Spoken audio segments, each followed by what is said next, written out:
Bonjour. Quelle est l'origine du mot Jean-Martin? Très bonne question. Avant de commencer, et pour que la suite soit claire, ôtez-vous de l'esprit cette idée totalement dépassée. Dieu n'a jamais été belge. Il fallait le dire. Au tout début, avant le Big Bang, l'univers s'appelait Jean-Martin. C'était le nom sacré du créateur, en 3 syllabes, Jean-Martin, 3 chiffres sacrés. Il fallut nonobstant mettre un peu d'ordre dans tout ça pour construire l'univers. Passe-moi le Jean-Martin pouvait vouloir dire autant passe-moi le marteau, la colle, le préservatif ou passe-moi la pommade dans le dos. Cela fut fait. Il fut donné à Jean-Martin le diminutif Dieu. Plus court et plus facile à articuler pour le tout venant. Exemple, ça boum Dieu, ça va, la pêche, nom de Dieu. Et l'on commença à donner des noms différents aux êtres, aux choses, des noms d'oiseaux aux oiseaux, etc., etc. Au paradis, en France, vu le nombre de touristes, c'est en tout cas l'avis des spécialistes, des hôteliers et des gérants d'autoroutes. Au paradis donc, on commença à différencier Adam, Ève, la pomme et le serpent. Tous s'appelaient à l'origine Jean-Martin, et ce n'était pas viable pour la scolarisation des générations futures.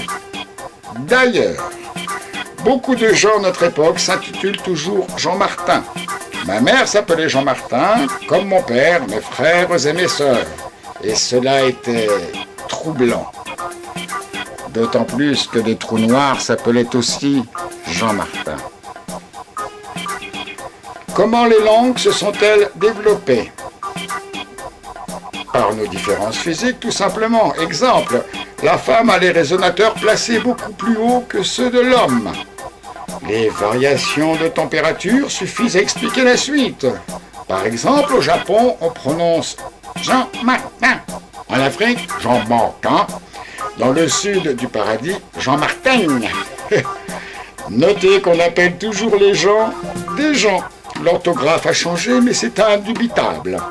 Les culottes s'appelaient les gens, on les a appelés les jeans, en gardant la même orthographe. Hélas, notre planète recommence à s'uniformiser, les gens ont tendance de plus en plus à vouloir s'appeler Jean-Martin, et ça pose certains problèmes de transparence, notamment au niveau des impôts. Remettez-vous en question et acceptez d'avoir un autre nom que celui de Jean-Martin. C'est difficile, mais c'est à ce prix que vous pourrez vous épanouir spirituellement. Pour que vous reposiez ce soir en paix et pour ceux qui ont des problèmes ou qui sont en souffrance, suivez mon conseil de la journée. Ce soir, coupez le gaz, ouvrez grandes les fenêtres et murmurez 10 fois sans reprendre votre souffle.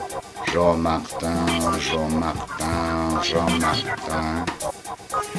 Et vous verrez immédiatement le résultat dans les yeux émerveillés de votre compagne. Que Jean-Martin soit avec vous et avec votre esprit.